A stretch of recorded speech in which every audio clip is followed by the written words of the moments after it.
ನೋಡಿ, ರಾಜ್ಯದಲ್ಲಿ ಧರ್ಮಸ್ಥಳ ಕೇಸು ಸಿಕ್ಕಾಪಟ್ಟೆ ಸೌಂಡ್ ಮಾಡ್ತಾ ಇದೆ. ಹಾಗಾಗಿ ಬಿಜೆಪಿ ಧರ್ಮಸ್ಥಳ ಚಲೋ ಯಾತ್ರೆಯನ್ನ ಹಮ್ಮಿಕೊಂಡಿತ್ತು. ಒಂದು ಸಮಾವೇಶವನ್ನ ನಿನ್ನೆಯಷ್ಟೇ ಹಮ್ಮಿಕೊಂಡಿತ್ತು. ಧರ್ಮಸ್ಥಳದ ಜೊತೆಗೆ ಬಿಜೆಪಿಯಿಂದ ಈಗ ಮತ್ತೊಂದು ಧರ್ಮಾಸ್ತ್ರವನ್ನ ಪ್ರಯೋಗ ಮಾಡಲಾಗ್ತಾ ಇದೆ.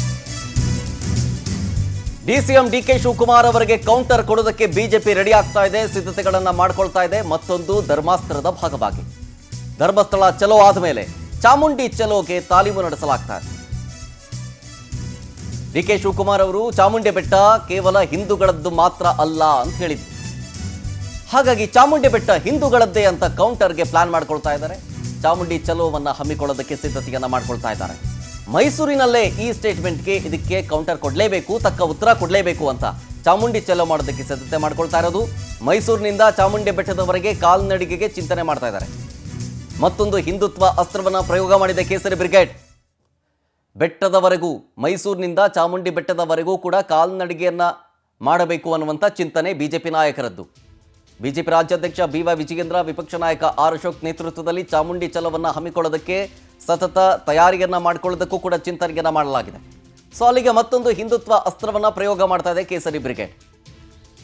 ಕಾಂಗ್ರೆಸ್ನ ಕೆಲವೊಂದಿಷ್ಟು ಎಡವಟ್ಟುಗಳನ್ನ ಎನ್ಕ್ಯಾಶ್ ಮಾಡಿಕೊಳ್ಳುವಂತಹ ಬಿಜೆಪಿ ಈಗ ಅವರು ಕೊಟ್ಟಂತಹ ಸ್ಟೇಟ್ಮೆಂಟು ಚಾಮುಂಡಿ ಬೆಟ್ಟ ಹಿಂದೂಗಳದ್ದಲ್ಲ ಅಂತ ಹೇಳಿದ್ದು ವಿಪಕ್ಷಗಳ ಟೀಕೆಗಳಿಗೆ, ವಿಪಕ್ಷಗಳ ಆಕ್ರೋಶಕ್ಕೆ ಕಾರಣ ಆಗಿದೆ. ಸೊ ಹಾಗಾಗಿ ಬಿಜೆಪಿ ಇದಕ್ಕೆ ತಕ್ಕ ಉತ್ತರ ಕೊಡೋ ನಿಟ್ಟಿನಲ್ಲಿ, ಕೌಂಟರ್ ಅಟ್ಯಾಕ್ ಮಾಡೋ ನಿಟ್ಟಿನಲ್ಲಿ ಚಾಮುಂಡಿ ಚಲೋ ಯಾತ್ರೆಯನ್ನ ಹಮ್ಮಿಕೊಳ್ತಾ ಇದೆ. ಡೀಟೇಲ್ಸ್ ಕೊಡ್ತಾರೆ ಇದ್ರ ಬಗ್ಗೆ ನಮ್ಮ ಪ್ರತಿನಿಧಿ ಆನಂದ್, ಡೆಸ್ಕಿಂದ ನೇರ ಸಂಪರ್ಕದಲ್ಲಿ. ಆನಂದ್, ಡಿಕೆ ಶಿವಕುಮಾರ್ ಕೊಟ್ಟಂತಹ ಸ್ಟೇಟ್ಮೆಂಟ್ಗೆ ಕೌಂಟರ್ ಕೊಡೋದಕ್ಕೆ ಈ ಹಿಂದೆ ಧರ್ಮಸ್ಥಳ ಯಾತ್ರೆ ಕೈಗೊಂಡಂತೆ ಈಗ ಚಾಮುಂಡಿ ಚಲೋ ಯಾತ್ರೆಯನ್ನ ಕೈಗೊಳ್ತಾ ಇದ್ದಾರೆ. ಇದರ ಸಿದ್ಧತೆಗಳು ಜೊತೆಗೆ ಇದರ ಅಜೆಂಡಾ ಜೊತೆಗೆ ಅವರ ಆಗ್ರಹಗಳು, ಅದ್ರ ಬಗ್ಗೆ ಹೇಳೋದಾದ್ರೆ.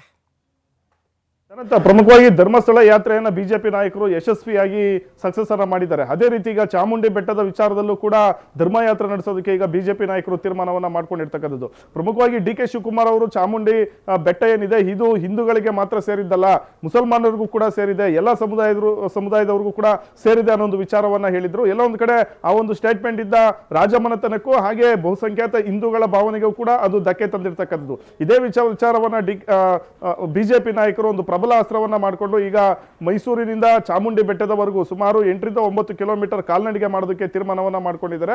ಇನ್ನ ಕಳೆದ ಒಂದು 15 ದಿನಗಳಲ್ಲಿ ಇದಕ್ಕೆ ಸಂಬಂಧಪಟ್ಟಂತೆ ಒಂದು ರೂಪುರೇಷೆಯನ್ನ ಮಾಡಿಕೊಂಡು ಒಂದು ದಿನಾಂಕವನ್ನು ಕೂಡ ನಿಗದಿ ಮಾಡೋದಕ್ಕೆ ಬಿಜೆಪಿ ನಾಯಕರು ಒಂದು ಪ್ಲಾನ್ ಅನ್ನ ಮಾಡ್ಕೊಂಡಿರ್ತಕ್ಕಂಥದ್ದು. ಮತ್ತೊಂದೆಡೆ ಏನೀಗ ಧರ್ಮ ವಿರೋಧಿ ನಡೆಯನ್ನ ಡಿಕೆ ಶಿವಕುಮಾರ್ ಅವರು ಅನುಸರಿಸ್ತಾ ಇದ್ದಾರೆ ಅನ್ನೋ ಒಂದು ವಿಚಾರವನ್ನ ಪದೇ ಬಿಜೆಪಿ ನಾಯಕರು ಪ್ರಸ್ತಾಪವನ್ನ ಮಾಡ್ತಾ ಇರ್ತಕ್ಕಂಥದ್ದು. ಆ ಮೂಲಕ ಡಿಕೆ ಶಿವಕುಮಾರ್ಗೆ ಮಾತ್ರವಲ್ಲದೆ ಇಡೀ ಸರ್ಕಾರಕ್ಕೆ ಒಂದು ಮುಜುಗರವನ್ನ ಉಂಟು ಮಾಡತಕ್ಕಂಥ ಒಂದು ಪ್ರಯತ್ನ, ಜೊತೆಗೆ ರಾಜ್ಯದ ಜನರನ್ನ ಗಮನವನ್ನ ಸೆಳೀತಕ್ಕಂಥ ಒಂದು ಪ್ರಯತ್ನವನ್ನು ಕೂಡ ಈಗ ಬಿಜೆಪಿ ನಾಯಕರು ಮಾಡೋದಕ್ಕೆ ಮುಂದಾಗಿರ್ತಕ್ಕಂಥದ್ದು. ಮತ್ತೊಂದೆಡೆ ಕೆಲವೇ ತಿಂಗಳುಗಳಲ್ಲಿ ಈಗ ಸ್ಥಳೀಯ ಸಂಸ್ಥೆಗಳ ಚುನಾವಣೆಗಳು ಬರುತ್ತೆ, ಜೊತೆಗೆ BBMP ಚುನಾವಣೆ ಕೂಡ ಎದುರಾಗ್ತಾ ಇದೆ. ಈ ಸಂದರ್ಭದಲ್ಲಿ ಇಂಥ ಒಂದು ವಿಚಾರಗಳನ್ನ ಮುಂದಿಟ್ಕೊಂಡು, ಜೊತೆಗೆ ಇಂಥ ವಿಚಾರಗಳನ್ನ ಜೀವಂತವಾಗಿ ಇಟ್ಕೊಂಡ್ರೆ ತಮಗೂ ರಾಜಕೀಯವಾಗೂ ಕೂಡ ಲಾಭ ಆಗುತ್ತೆ ಅನ್ನೋ ಒಂದು ಲೆಕ್ಕಾಚಾರದಲ್ಲಿ ಬಿಜೆಪಿ ನಾಯಕರಿದ್ದಾರೆ. ಹೀಗಾಗಿ ಚಾಮುಂಡಿ ಬೆಟ್ಟ ವಿಚಾರದಲ್ಲೂ ಕೂಡ ಈಗ ಪಾದಯಾತ್ರೆಯನ್ನ ನಡೆಸಿ ಈ ರಾಜ್ಯದ ಗಮನವನ್ನ, ಜೊತೆಗೆ ಮತದಾರರನ್ನ ಸೆಳೀತಕ್ಕಂಥ ಒಂದು ಪ್ರಯತ್ನಕ್ಕೆ ಬಿಜೆಪಿ ನಾಯಕರು ಮುಂದಾಗಿದ್ದಾರೆ.